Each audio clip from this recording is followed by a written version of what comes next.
Hello everyone, welcome to my channel math phobia. जैसा कि आपको थंबनेल से भी पता चल गया होगा कि आज हम लोग क्या पढ़ने वाले हैं, और यहाँ आपको हेडिंग से भी पता चल गया है कि क्या पढ़ने वाले हैं। आज हम लोग रेशियो पढ़ने वाले हैं। रेशियो का मतलब अनुपात। अब रेशियो का थोड़ा सा डेफिनेशन जान लेते हैं और फिर उसके बाद से हम लोग आगे कुछ क्वेश्चन करेंगे जिससे हमारा पूरा डाउट क्लियर होगा। ओके, रेशियो का एक तरह से डिफिनेशन हो जाएगा आपका कि समान इकाई के यानी अनुपात जो है समान इकाई का परस्पर संबंध को दर्शाता है। मतलब ये कि अगर जैसे कि एग्जांपल के तौर पे ले लीजिए, जैसे कि मान लेते हैं हम लोग कि एक मेरा मीटर में मान लीजिए कि 3 मीटर इज टू 5 मीटर, यानी 3 का और 5 का जो ये आपका मीटर है, ये आपका यूनिट यानी 3 और 5 का जो यूनिट है सेम है, यानी इकाई जो है सेम है। यानी इकाई हमेशा सेम होना चाहिए, यानी समान होना चाहिए, हमेशा समान होना चाहिए। अगर ये मीटर में है तो ये दूसरा भी मीटर में होना चाहिए। अगर एक मेरा मान लीजिए कि केजी में है तो दूसरा भी मेरा केजी में होना चाहिए। अगर एक सेंटीमीटर में है तो दूसरा मेरा सेंटीमीटर में होना चाहिए। अगर मेरा कोई रुपया में है तो दूसरा भी रुपया में होना चाहिए। जैसे मान लीजिए कि सपोज दैट कि 2500 मीटर इंटू 15 किलोमीटर। अगर कोई कहे कि इसका आप रेशियो दिखाइए यानी रेशियो प्रकट कीजिए, तो रेशियो प्रकट करने के लिए इसमें आपको करना क्या होगा कि यहाँ पे तो यूनिट सेम नहीं है, दोनों का यूनिट सेम नहीं है। और अभी हमने कुछ देर पहले बताया कि यूनिट जो है सेम होना चाहिए।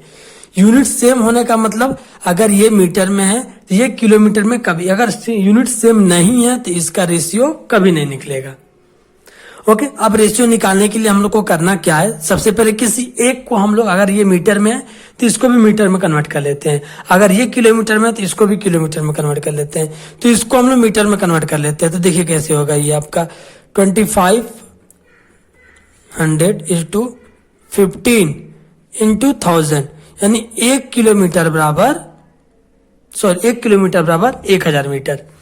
ओके, अब इसको हम लोग देखिए 20 से 20 कैंसिल, 5 से काटेंगे 3 टाइम में, 5 से काटेंगे तो 5 टाइम में, 5 से ये 10 बचा है तो 2 टाइम में, यानी 1:6। रेशियो हमारा क्या निकल गया, 1:6, यानी 3 इंटू 2 6 हो गया। रेशियो मेरा 1:6 निकल गया। अब देखिए इसमें इसको हम लोग बटे के रूप में भी लिखते हैं, 1/6 भी लिखते हैं।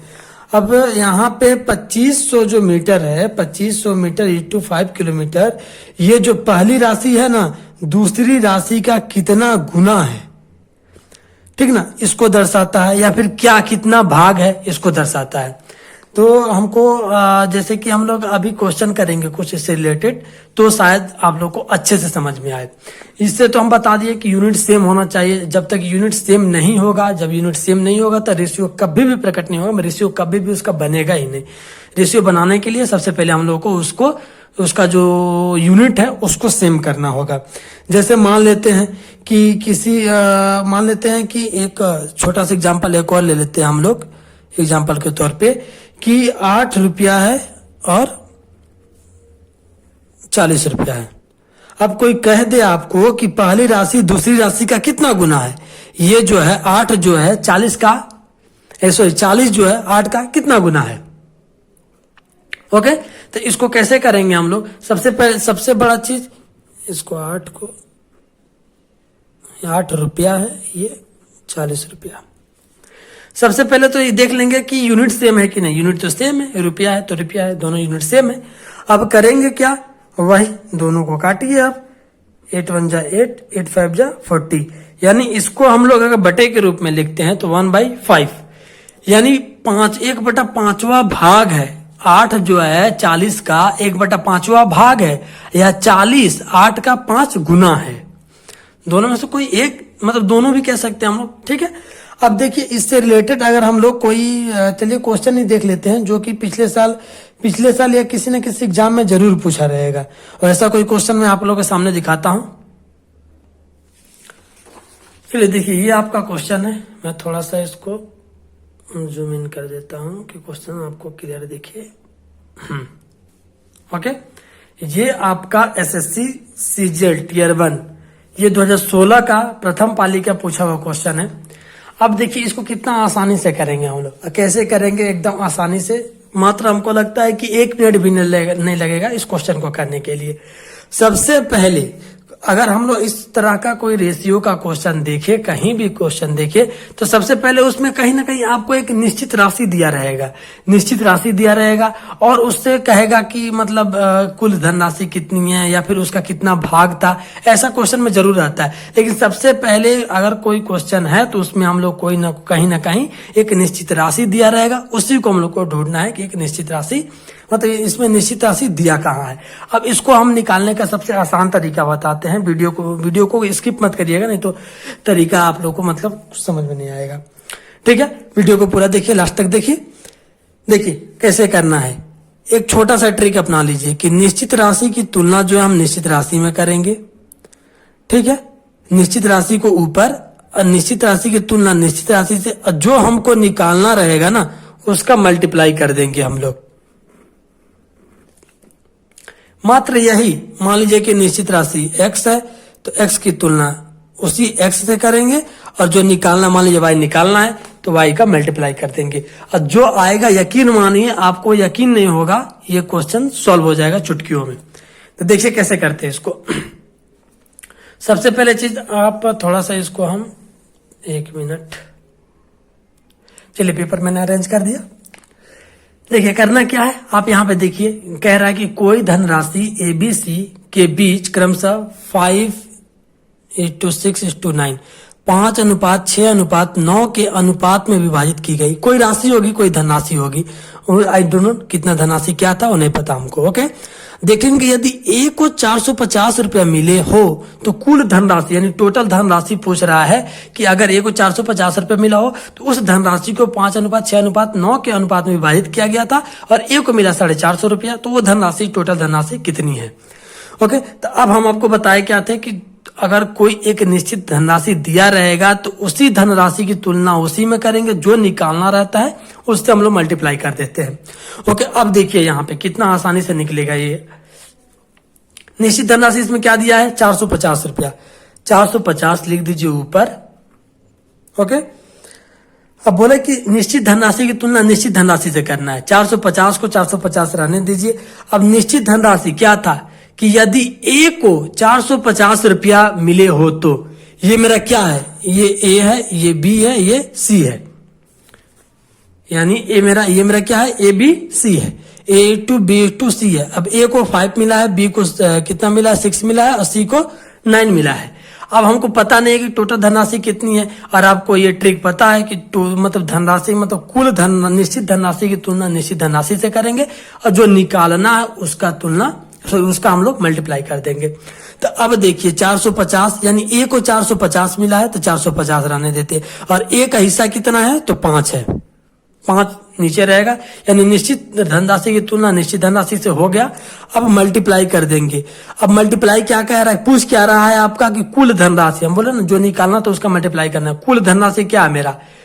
5:6:9 के अनुपात में जब टोटल धनराशि को बांटा गया था तो यही ना मेरा कुल धनराशि है। तो 5, 6, 11 और 9 20, 20 से हम लोग मल्टीप्लाई कर देंगे। यानी 5 से काटेंगे 4 बार में और 4 से इसमें गुणा कर देंगे तो 0 और 4 5 20 0 2 4 4 16 2 18। कुल धनराशि हमारा 1800 रुपया, जो कि option number B, option number B right answer है। ये आपका एसएससी सीजीएल का पूछा हुआ क्वेश्चन है, जो कि 2016 का पूछा हुआ क्वेश्चन है। तो चलिए इसी तरह हम लोग एक और क्वेश्चन देख लेते हैं आपका। तो चलिए ये आपका सेकंड क्वेश्चन है। आई होप कि लगता है कि वीडियो बड़ा हो जाएगा, लेकिन उससे घबराने की कोई जरूरत नहीं है, क्योंकि देखिए अगर आपको एक क्वेश्चन भी अच्छे से समझ में आ जाता है इससे रिलेटेड तो आप एग्जाम में क्वेश्चन को चुटकियों में हल करके आइएगा। ये मेरा वादा है आपसे। ये देखिए रेशियो का क्वेश्चन आप कितना आसानी से, हम बोले क्या थे आपको कि निश्चित धनराशि की तुलना निश्चित धनराशि से करिएगा और जिसको निकालना उसका मल्टीप्लाई कर दीजिएगा। यही रूल था ना। अब देखिए क्या कह रहा है, एक्स वाई तथा जेड ने 5:3:2 के अनुपात में आम खरीदे। यदि वाई तथा जेड द्वारा खरीदे गए आमों की कुल संख्या 60 हो तो एक्स द्वारा खरीदे गए आमों की संख्या बताइए। अब यहाँ पे आपको निश्चित धनराशि क्या दिखा? 60 दिखा। तो अब हमको क्या करना है? 60 को निश्चित धनराशि की तुलना निश्चित धनराशि से। तो 60 है क्या चीज? एक्स वाई तथा जेड द्वारा खरीदे गए आमों की कुल संख्या है, वाई तथा जेड। ये क्या है मेरा, ये एक्स है, ये वाई है और ये जेड है, ये ना तीनों एक्स वाई जेड। अब हमको वाई और जेड कितना है, दोनों को ऐड करेंगे 3 और 2 5, यानी कुल निश्चित धनराशि की तुलना निश्चित धनराशि से और मल्टीप्लाई कर देंगे। निकालना क्या है कि x द्वारा खरीदे गए आमों की संख्या बताइए। तो x किस अनुपात में खरीदा है, 5 के अनुपात में, तो 5 से मल्टीप्लाई कर देंगे, तो 5 से 5 कैंसिल। अब आपका आंसर हो गया 60, जो कि ऑप्शन नंबर ए में दिया हुआ है। ऐसे ही आपका एक दो और क्वेश्चन देख लेते हैं हम लोग, और एकदम ऐसे ही इजी वे में बनेगा सब क्वेश्चन। तो ये भी देखिए, आरआरसी जबलपुर ग्रुप डी परीक्षा 2014 में पूछा गया क्वेश्चन है ये आपका। ये आपका समझिए थर्ड क्वेश्चन है। देखिए तो इसमें करना क्या है आपको कि निश्चित धनराशि क्या है, इसमें 2800 रुपया है। 2800 रुपया को लिखिए, देखिए यहाँ पर निश्चित जो धनराशि है मेरा कितना है 2800। निश्चित धनराशि की तुलना निश्चित धनराशि में करना है। तो 2800 है क्या चीज कि यहाँ पर ये क्वेश्चन को, इस टाइप का क्वेश्चन का जो आंसर होता है क्वेश्चन में ही होता है, बस आपको पढ़ने की ध्यान से पढ़ने की जरूरत रहती है। देखिए किसी राशि को P, Q तथा R के बीच क्रमशः 5:11 अनुपात 23 अनुपात में बांटा गया। यदि R का हिस्सा P और Q के कुल हिस्से से 2800 रुपया अधिक है, R का हिस्सा P और Q के कुल हिस्से से 2800 रुपया अधिक है। यहाँ पे देखिए R क्या, यहाँ पे ये 5 जो है P है, ये Q है, ये और R है, और R का हिस्सा P और Q के कुल हिस्से से अधिक है। अब R का हिस्सा देखिए 23 है, P और Q से कितना अधिक है R, P और Q से मेरा देखिए ये जो है आपका 2800 रुपया अधिक है। यदि R का हिस्सा P और Q के कुल हिस्से से, तो R का हिस्सा कितना है मेरा 23 है, और P और Q दोनों का मिला के हिस्सा कितना हो रहा है 5, 11, 16, यानी 23 जो है 11 से कितना अधिक है, तो 11, 5, 16, 23 जो है 16, 7, 23, 7 का डिफरेंस आ रहा है, मतलब 7 अधिक है। तो हम लोग निश्चित धनराशि की तुलना निश्चित धनराशि से कर दिए, और जो निकालना क्या है आपको, अगर 28 रुपये अधिक हो तो R तथा Q के हिस्से में अंतर क्या है, और R 23 है, Q कितना 11 और 23 के बीच में कितना का डिफरेंस है, तो 12 का डिफरेंस है। अब आप इसको कैंसिल कर दीजिए, 7 चौको 28, यानी ऊपर 400 हो जाएगा, और 12 चौको 48, आपका आंसर हो जाएगा 4800 रुपया, जो कि ऑप्शन नंबर सी है। आई होप कि आपको वीडियो अच्छे से समझ में आया होगा, और ऐसे ही वीडियो पाने के लिए देखिए ये सबसे आसान तरीका है आपको रेशियो का, इससे आसान कुछ नहीं हो सकता है। एक दो और आप क्वेश्चन इससे रिलेटेड आप प्रैक्टिस करिएगा, हमको आशा है कि आपको अच्छे से ये समझ में आएगा, और आपसे क्वेश्चन ऐसा क्वेश्चन जो है बनेगा। तो मिलते हैं आपको नेक्स्ट वीडियो में, तब तक के लिए थैंक यू।